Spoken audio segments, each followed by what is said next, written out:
राहुल गांधी ने हिंदुस्तान में महंगी बिजली के लिए अडानी को ठहराए जिम्मेदार। 32,000 करोड़ रुपए के घोटाले का अडानी पर लगाया इल्ज़ाम। फाइनेंशियल टाइम्स की रिपोर्ट का हवाला देते हुए वज़ीर-ए-आज़म मोदी से भी पूछे तल्ख सवाल। छत्तीसगढ़ असेंबली इंतखाबात के लिए कांग्रेस ने जारी की उम्मीदवारों की दूसरी फहरिस्त। अब तक 83 उम्मीदवारों के नाम जारी कर चुके हैं कांग्रेस। 7 नवंबर को होनी है वोटिंग। कर्नाटक में एक मरतबा फिर से शिद्दत पसंद तंजीमों ने खड़ा किया नया हंगामा। अब मंगलूर में मंगला देवी मंदिर इहाते में भगवा झंडा लगी दुकानों से ही सामान खरीदारी करने की वीएचपी के भक्तों से अपील। गैर हिंदुओं को दुकान लगाने की इजाज़त न देने का भी किया मुतालबा। इंतखाबात से कबल मोदी हुकूमत सरकारी मुलाजमीन पर मेहरबान। दिवाली के मौके पर महंगाई भत्ते में 4% इजाफा करने का लिया फैसला। सुबकदोश मुलाजमीन को भी मिलेगा फ़ायदा।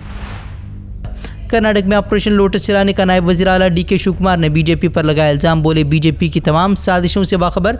बोले अरकान असम्बली खुद आकर दे रहे हैं मालूमात।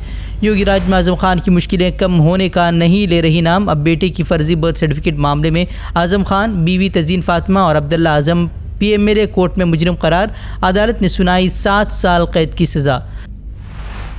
कर्नाटक के बेंगलुरु से सामने आई हैरत अंगेज़ वीडियो। 4 मंजिला इमारत में आग भड़कने के बाद चौथी मंजिल से एक शख्स ने लगाई छलांग।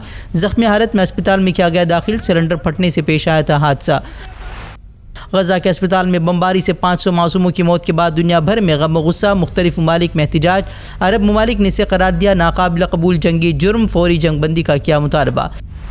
गजा में बेकाबू हालात। हर 15 मिनट में एक बच्चे की हो रही है मौत। इसराइली नाकाबंदी की वजह से भूख से बिलख रहे हैं मासूम। 1000 से ज़ायद बच्चों ने अब तक गंवाई है जान, जबकि अब भी बमबारी का सिलसिला जारी। दुनिया भर में इसराइल का मकरूह चेहरा बेनकाब होते ही अब इजरायली प्रोपेगेंडा मिशनरी सरगर्म। अस्पताल पर हमले की जिम्मेदारी कबूल करने से इसराइल का साफ इनकार। इस्लामिक जिहाद तंजीम पर रॉकेट दागने का लगाया इल्ज़ाम।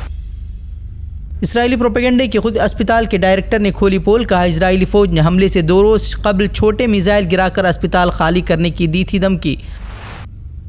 गजा में अस्पताल पर हमले के बाद दुनिया भर के मुसलमानों में इस्तिराब की लहर। अवाम सरापा एहतजाज। इस्तांबुल में इजरायली सफारतखाना नजरातिश। उर्दून में हज़ारों मुजाहिरीन इसराइली सफारतखाने पहुँचे। ट्यूनिस, ईरान, कतर में मुसलमानों के शदीद मुजाहरे।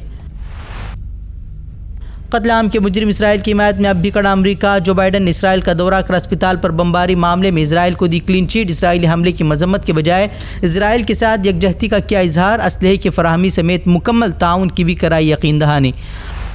अक़वाम मुत्तहिदा में तबाह हाल। गजा के अवाम के लिए इंसान इमदाद फराहम करने से मुताल्लिक़ करारदाद को भी अमरीका ने किया वीटो। ब्राज़ील की करारदाद में हर किस्म के तशद्दुद की मजम्मत करते हुए गजा के लोगों को इंसान इमदाद फराहम करने की गई थी अपील। इससे कबल जंगबंदी के मुतालबे को भी अमरीका ने किया था मुस्तरद।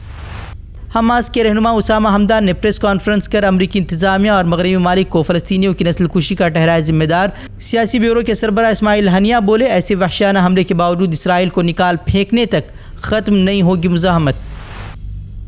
अस्पताल पर बम बरसाने के बाद आज OIC ने बुलाया हंगामी इजलास। फिर ज़बानी मजम्मती बयान जारी।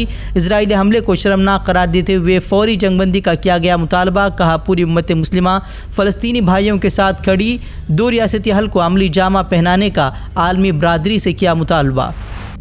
अस्पताल में फ़लस्तीनियों के कत्लेआम के बाद ईरान का अरब ममालिक से 2 टोक मुतालबा। इसराइल को तेल की फराहमी मुअत्तल करने के साथ उस पर मुतअद्दिद पाबंदियाँ आयद करने की मांग की। इसराइल से तमाम ताल्लुकात तोड़ने का भी अरब ममालिक से किया मुतालबा।